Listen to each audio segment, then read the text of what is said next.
Mission അഥവാ ദൗത്യം എന്നത് ഒരു വ്യക്തിയിലോ സമൂഹത്തിലോ ഏൽപ്പിക്കപ്പെടുന്ന പ്രത്യേക ഉത്തരവാദിത്വമാണ്. ക്രിസ്തീയ ദൗത്യം എന്നത് ക്രിസ്തീയ വിശ്വാസികൾക്ക് യേശുവിൽ നിന്നും നൽകപ്പെട്ട ദൗത്യമാണ്. മത്തായി 28 19-20 വാക്യങ്ങളിൽ യേശു ക്രിസ്തീയ ദൗത്യത്തെക്കുറിച്ച് പറഞ്ഞിരിക്കുന്നു. ആകയാൽ നിങ്ങൾ പുറപ്പെട്ട് പിതാവിൻ്റെയും പുത്രൻ്റെയും പരിശുദ്ധാത്മാവിൻ്റെയും നാമത്തിൽ സ്നാനം കഴിപ്പിച്ചും ഞാൻ നിങ്ങളോട് കൽപ്പിച്ചതൊക്കെയും പ്രമാണിപ്പാൻ തക്കവണ്ണം ഉപദേശിച്ചും കൊണ്ട് സകല ജാതികളെയും എൻ്റെ ശിഷ്യരാക്കിക്കൊള്ളുവിൻ. ഞാനോ ലോകാവസാനത്തോളം നിങ്ങളോട് കൂടെയുണ്ട്. ഇവിടെ ക്രിസ്തീയ ദൗത്യ നിർവഹണത്തിൽ ക്രിസ്തുവിൻ്റെ സാന്നിധ്യവും ഉറപ്പ് നൽകപ്പെട്ടിരിക്കുന്നു. ഇന്നത്തെ ചിന്തയ്ക്കായി തിരഞ്ഞെടുത്തിരിക്കുന്ന ചിന്താവിഷയം ദൗത്യം എല്ലായിടത്തു നിന്നും എല്ലായിടത്തേക്കും എന്നതാണ്. ക്രിസ്തീയ വിശ്വാസികൾ ലോകത്തിൻ്റെ എല്ലാ ഭാഗത്തുമുണ്ട്. അതുകൊണ്ട് തന്നെ ലോകമെമ്പാടുമുള്ള ക്രിസ്തീയ വിശ്വാസികളിന്മേൽ ഈ ദൗത്യം ഏൽപ്പിക്കപ്പെട്ടിരിക്കുന്നു. ഓരോ ക്രിസ്തീയ വിശ്വാസിയുടെയും ദൗത്യ മേഖലകൾ അവർ പാർക്കുന്ന പ്രദേശങ്ങൾ മാത്രമല്ല, ലോകം മുഴുവനുമാണ്. ഇതാണ് എല്ലായിടത്തു നിന്നും എല്ലായിടത്തേക്കും എന്നതുകൊണ്ട് അർത്ഥമാക്കുന്നത്.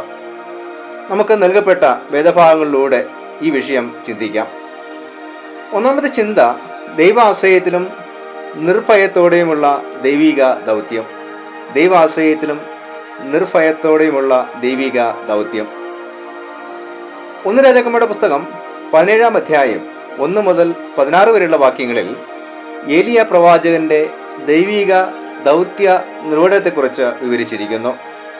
ഏലിയാവ് പഴയ നിയമ പ്രവാചകന്മാരിൽ വളരെ പ്രധാനപ്പെട്ട ഒരു വ്യക്തിയായിരുന്നു. ഏലിയ പ്രവാചകൻ മറുരൂപമലയിൽ വെച്ച് യേശുവിനും ശിഷ്യന്മാർക്കും പ്രത്യക്ഷനായതായി നാം വായിക്കുന്നു. മത്തായി 17 3 വാക്യം. യേശുവിൻ്റെ മുൻഗാമിയായിരുന്ന യോഹന്നാൻ സ്നാപകൻ ഏലിയാവിൻ്റെ ആത്മാവിൽ വന്നുവെന്ന് പറഞ്ഞിരിക്കുന്നു. മത്തായി 11 13 14 വാക്യങ്ങൾ. ഏലിയ എന്ന വാക്കിൻ്റെ അർത്ഥം യഹോവ എൻ്റെ ദൈവമാകുന്നു എന്നാണ്. യോർദാൻ നദിയുടെ കിഴക്ക് ഭാഗത്തുള്ള ഗിലെയാദിലെ തിഷ്ബെ എന്ന പ്രദേശത്താണ് ഏലിയാവ് പാർത്തിരുന്നത്. ശലോമോൻ രാജാവിൻ്റെ കാലശേഷം ഇസ്രായേൽ രാജ്യം യഹൂദ എന്നും ഇസ്രായേൽ എന്നും രണ്ടായി വിഭജിക്കപ്പെട്ടു. വർഷങ്ങളോളം ഈ രാജ്യങ്ങൾ തമ്മിൽ ബദ്ധ ശത്രുക്കളായിരുന്നു. ദൈവത്തെ പിന്തുടരുന്നതിലും അനുസരിക്കുന്നതിലും ഈ രാജ്യങ്ങളും അവിടുത്തെ ഭരണാധിപന്മാരും പരാജയപ്പെടുകയും അവർ ദൈവത്തിന് അനിഷ്ടമായത് പ്രവർത്തിക്കുകയും ചെയ്തു. നൽകപ്പെട്ടതായിട്ടുള്ള വേദഭാഗത്തിൽ പരാമർശിക്കപ്പെടുന്ന അഹാബ് രാജാവ് ഇസ്രായേലിലെ രാജാവായിരുന്നു. അവൻ അന്യ ദൈവങ്ങളെ ആരാധിക്കുകയും അവർക്കായി ക്ഷേത്രങ്ങൾ നിർമ്മിക്കുകയും ബലിയർപ്പിക്കുകയും ചെയ്തു. അഹാബ് രാജാവിന് മുന്നറിയിപ്പ് നൽകുക എന്ന ദൗത്യവുമായി ദൈവം ഏലിയ പ്രവാചകനെ അയക്കുന്നു. താൻ പറയാതെ ദേശത്ത് മഴയും മഞ്ഞും ഉണ്ടാകുകയില്ല എന്ന് ഏലിയാവ് പ്രവചിക്കുന്നു. ഇത് ദൈവത്തിൻ്റെ ന്യായവിധിയെ കുറിക്കുന്നു. തുടർന്ന് ഏലിയാവ് ജീവരക്ഷയ്ക്കായി ദൈവത്തിൻ്റെ നിർദ്ദേശപ്രകാരം യോർദാന് കിഴക്കുള്ള കിരീത്ത് തോട്ടിനരികെ ഒളിച്ചിരിക്കുന്നു. അവിടെ അവന് അപ്പവും ഇറച്ചിയും നൽകുവാൻ കാക്കയെ ദൈവം നിയോഗിക്കുന്നു. കിരീത്ത് തോട്ടിലെ വെള്ളം കുടിച്ചുകൊണ്ട് അവൻ ഉപജീവിക്കുന്നു. എന്നാൽ കഠിനമായ വരൾച്ച മൂലം കിരീത്ത് തോട്ടിലെ വെള്ളം പറ്റിയപ്പോൾ ദൈവം അവനെ മറ്റൊരു പ്രദേശമായ സാരാഫാത്തിലേക്ക്, അവിടെ ഒരു വിധവയുടെ ഭവനത്തിലേക്ക് അവനെ അയക്കുന്നു. ഏലിയാവിൻ്റെ വരവ് ആ ഭവനത്തിൻ്റെ അനുഗ്രഹത്തിന് കാരണമായി തീരുന്നു.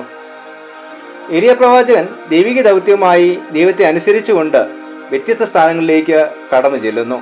അവൻ കടന്നുപോയ ഇടങ്ങളിലെല്ലാം ദൈവം അവനെ സംരക്ഷിക്കുന്നു. ഇപ്രകാരം ദൈവത്തിൽ പരിപൂർണമായി ആശ്രയിച്ചുകൊണ്ട് നിർഭയമായി ദൈവിക ദൗത്യം നിർവഹിക്കുവാൻ നമുക്ക് കഴിയണം. രണ്ടാമത്തെ ചിന്ത, അതിർവരമ്പുകൾക്ക് അപ്പുറത്തേക്കുള്ള ദൈവിക ദൗത്യം. അതിർവരമ്പുകൾക്ക് അപ്പുറത്തേക്കുള്ള ദൈവിക ദൗത്യം. ഗലാത്യർ 2 1 മുതൽ 10 വരെയുള്ള വാക്യങ്ങളിൽ അപ്പോസ്തലനായ പൗലോസ്, ബർന്നബാസ്, തീത്തോസ് എന്നീ സഹ ശുശ്രൂഷയോടുകൂടി യെരുശലേമിലേക്ക് പോകുന്നു. പൗലോസിന്റെ സ്വന്തം ദേശം യെരുശലേം ആയിരുന്നെങ്കിലും ദൈവവിളി സ്വീകരിച്ചതു മുതൽ അവൻ അന്യജാതികളുടെ ഇടയിലാണ് സുവിശേഷം അറിയിച്ചത്.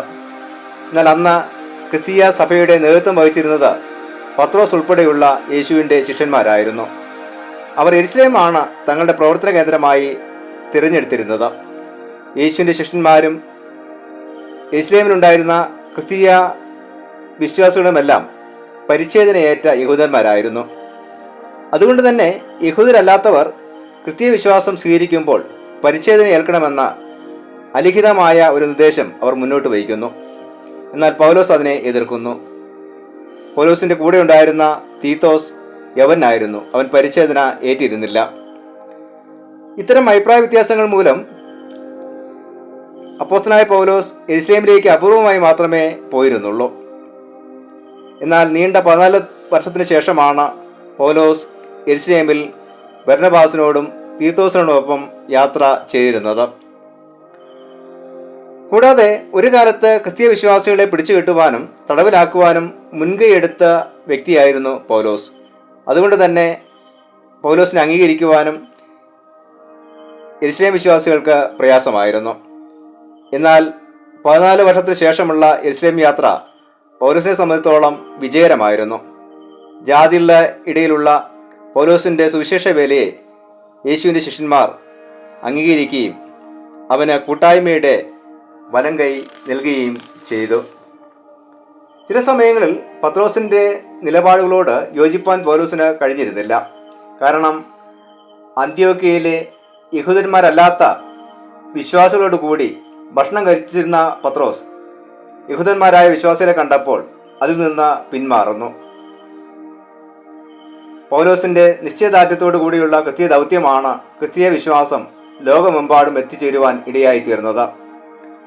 പത്രോസും കൂട്ടരും തങ്ങളുടെ ദൗത്യമേഖല യഹൂദന്മാരുടെ ഇടയിൽ പരിമിതപ്പെടുത്തിയപ്പോൾ പൗലോസ് യഹൂദരല്ലാത്തവരുടെ ഇടയിലേക്ക് സുവിശേഷ ദൗത്യവുമായി കടന്നു ചെല്ലുന്നു. അതിർവരമ്പുകൾക്കപ്പുറത്തേക്കും സുവിശേഷ ദൗത്യവുമായി കടന്നു ചെല്ലുവാൻ നമുക്ക് കഴിയണം. മൂന്നാമതായി ദൈവവചന അടിസ്ഥാനത്തിലുള്ള ദൈവിക ദൗത്യം. ദൈവവചന അടിസ്ഥാനത്തിലുള്ള ദൈവിക ദൗത്യം. മത്തായി 13-ാം അധ്യായം 47 മുതൽ 52 വരെയുള്ള വാക്യങ്ങളിൽ യേശു സ്വർഗരാജ്യത്തെക്കുറിച്ചുള്ള ഉപമയാണ് പറഞ്ഞിരിക്കുന്നത്. സ്വർഗരാജ്യം എന്ന പദം മത്തായിയുടെ സുവിശേഷത്തിലാണ് ഉപയോഗിക്കപ്പെട്ടിരിക്കുന്നത്. മറ്റ് സുവിശേഷങ്ങളിൽ ദൈവരാജ്യം എന്ന പദം ഉപയോഗിച്ചിരിക്കുന്നു. ദൈവരാജ്യം എന്നത് മനുഷ്യരുടെ ഹൃദയങ്ങളിലുള്ള ദൈവത്തിൻ്റെ ആത്മീയ ഭരണത്തെ കുറിക്കുന്നു. യേശുവിൻ്റെ വരവിൻ്റെ ഉദ്ദേശവും ദൈവരാജ്യ സ്ഥാപനമായിരുന്നു. എല്ലാവരും ദൈവത്തെ അറിയുകയും ദൈവകൽപ്പനകൾ അനുസരിക്കുകയും ദൈവ നിയന്ത്രണത്തിൽ ജീവിക്കുകയും ചെയ്യുമ്പോഴാണ് സ്വർഗരാജ്യം യാഥാർത്ഥ്യമായി തീരുന്നത്. ഈ വേദഭാഗത്തിൽ സ്വർഗരാജ്യത്തെ കടലിൽ എല്ലാത്തരം മീനും പിടിക്കാൻ കഴിയുന്ന വലയോട് ഉപമിച്ചിരിക്കുന്നു. ഇങ്ങനെയുള്ള വലകളിൽ ഭക്ഷ്യയോഗ്യമല്ലാത്ത ജീവികളും മത്സ്യങ്ങളും പിടിക്കപ്പെട്ടേക്കാം. വര കരയ്ക്ക് വലിച്ചു കയറ്റിയ ശേഷം ഭക്ഷ്യയോഗ്യമല്ലാത്തവയെ എറിഞ്ഞു കളയുകയും നല്ലവയെ വേർതിരിച്ച് വയ്ക്കുകയും ചെയ്യുന്നു. ഇതും ദൈവത്തിൻ്റെ ന്യായവിധിയെ കുറിക്കുന്നു. അന്ത്യ ന്യായവിധിയെങ്കിൽ നീതിമാന്മാരെ ദൈവം സംരക്ഷിക്കുകയും ദുഷ്ടന്മാരെ ശിക്ഷിക്കുകയും ചെയ്യും. അതുകൊണ്ട് തന്നെ ദൈവവിശ്വാസികൾ മലിനപ്പെടാതെ സ്വയം സൂക്ഷിക്കേണ്ടത് ആവശ്യമാണ്. കൂടാതെ സ്വർഗരാജ്യത്തിന് ശിഷ്യനായിത്തീർന്ന ഏത് ശാസ്ത്രിയും തൻ്റെ നിക്ഷേപത്തിൽ നിന്ന് പുതിയതും പഴയതും എടുത്തു കൊടുക്കുന്ന വീട്ടുടയനോട് സദസ്യനാകും എന്നും യേശു പറഞ്ഞിരിക്കുന്നു. ശാസ്ത്രിമാർ ദൈവവചനം പഠിപ്പിച്ചിരുന്ന വ്യക്തികളാണ്. ദൈവവചനം പഠിപ്പിക്കുന്നവർ പഴയ നിയമവും പുതിയ നിയമവും ഒരുപോലെ പകർന്നു കൊടുക്കണമെന്ന് യേശു ഓർമ്മിപ്പിക്കുന്നു. പഴയ നിയമമാണ് പുതിയ നിയമത്തിൻ്റെ അടിസ്ഥാനം. അതുകൊണ്ട് പഴയ നിയമത്തിലും പുതിയ നിയമത്തിലുമുള്ള പരിജ്ഞാനം ദൈവിക ദൗത്യ നിർവഹണത്തിന് അനിവാര്യമാണ്. അതോടൊപ്പം ദൈവത്തിൻ്റെ ന്യായവിധിയിൽ നിന്ന് അനേകർ മോചിപ്പിക്കപ്പെടാനുള്ള ഉത്തരവാദിത്വവും ദൈവിക ദൗത്യത്തിൽ നിക്ഷിപ്തമാണ്. ഇപ്രകാരം ദൈവവചന അടിസ്ഥാനത്തിലാണ് ദൈവിക ദൗത്യം നിർവഹിക്കപ്പെടേണ്ടത്. മിഷൻ അഥവാ ദൈവിക ദൗത്യം എന്നത് ദൈവജനത്തിൻ്റെ തിരഞ്ഞെടുപ്പല്ല, നിയോഗമാണ്.